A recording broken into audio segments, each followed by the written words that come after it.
ইতিমধ্যেই সরকারি দপ্তরের সরকারি আধিকারিক তার যে ফেসবুক এক্স হ্যান্ডেল সেখানে কিন্তু পোস্ট করছে। কে করছে? সরকারি আধিকারিক ভিডিও পোস্ট করে জানাচ্ছেন আবাস যোজনা বা চাকরি দেওয়ার নাম করে বিভিন্ন মানুষকে ফোন করা হচ্ছে এবং সেখানে প্রতারণা করা হচ্ছে, কারো কাছ থেকে টাকা চাওয়া হচ্ছে। কোনো সরকারি আধিকারিক এভাবে টাকা চাইতে পারেন না বা কোনো ওটিপি শেয়ার করতে পারেন না। এই বিষয়ে জানতে পারার পরই কিন্তু জামালপুরের চাঞ্চল্যকর ছবি বা চাঞ্চল্যকর অভিযোগের ফুটেজ উঠে আসছে কলকাতা টিভির হাতে।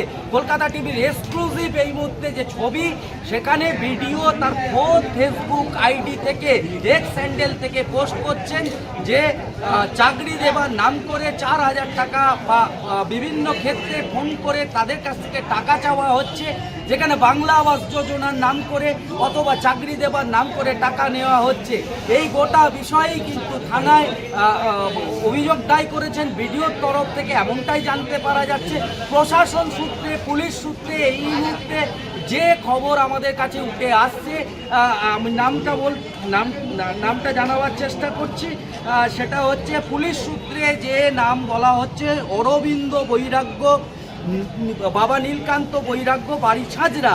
তার যে এই অরবিন্দ বৈরাগ্য, তার যে স্ত্রী সায়নী বৈরাগ্য, এই সায়নী বৈরাগ্যকে ফোন করেই কিন্তু 4,000 টাকা ফ্রড করা হয়েছে। এই মুহূর্তে সেই পুলিশ সূত্রে খবর উঠে আসছে।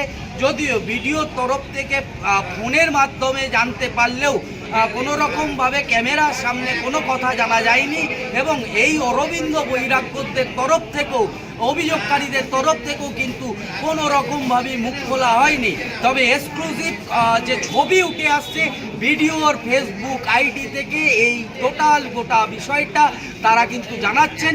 তারা বলছেন যে এই যে বিভিন্ন সময়ে ফোন করে ভিডিও বা জয়েন্ট ভিডিওর নাম করে প্রতারণা করা হচ্ছে বা ফোন করা হচ্ছে, এই ধরনের ঘটনা ঘটলে নিকটবর্তী প্রশাসন বা পুলিশের কাছে অভিযোগ দায় করতে বলছেন ভিডিওর কাছে সরাসরি এই অভিযোগ দায় করতে বলছেন। কারণ তিনি বারবার করে এটা স্পষ্ট করে দিচ্ছেন কোনো প্রশাসনের আধিকারিক, সর্বস্ব শীর্ষে বসে থাকা ব্লকের কোনো আধিকারিক এইভাবে মানুষের কাছে ফোন করে টাকা নিতে পারেন না। কেননা এই ধরনের যে ঘটনা ঘটছে সেটা সাইবার ক্রাইম। কেননা এই যে ঘটনা ঘটেছে ইতিমধ্যেই পুলিশ তার তদন্তে নেমেছে। কে বা কারা এইভাবে ফোন করে টাকা নিলেন বা এই সাইবার ক্রাইমের জাল কতটা বিস্তৃত হয়ে রয়েছে ব্লকে, সেটা কিন্তু পুলিশ ইতিমধ্যেই তদন্তে নেমেছেন। তবে প্রশাসনের তরফ থেকে বা ভিডিওর তরফ থেকে বা জয়েন্ট ভিডিওর তরফ থেকে ইতিমধ্যেই সেটা ফেসবুকে বলে দেওয়া হয়েছে। তাদের নিজস্ব ফেসবুক পেজ থেকে কিন্তু ভিডিওর এটা বলা হচ্ছে যে কোনো প্রশাসনের আধিকারিক এভাবে টাকা নিতে পারেন না। এই মুহূর্তেই আমি কিন্তু দাঁড়িয়ে রয়েছি জামালপুর ব্লকের যে ভিডিও, সেই ভিডিও অফিসের একদম মেন গেটের সামনে। কেননা আমার অপোজিটে কিন্তু এই ভিডিও চেম্বার। তিনি গতকালকেই কিন্তু তার যে এক্স হ্যান্ডেল বা তার যে ফেসবুক আইডি, সেখানেই কিন্তু তিনি পোস্ট করেছেন এভাবে কোনো সরকারি আধিকারিক টাকা নিতে পারেন না। যদি এই ফোন ভিডিও বা জয়েন্ট ভিডিওর নাম করে কাউকে করা হয়, তাহলে নিকটবর্তী যে প্রশাসন রয়েছে, থানা রয়েছে, সেখানে তারা অভিযোগ দায় করুন, পুলিশ তদন্তে নামবেন।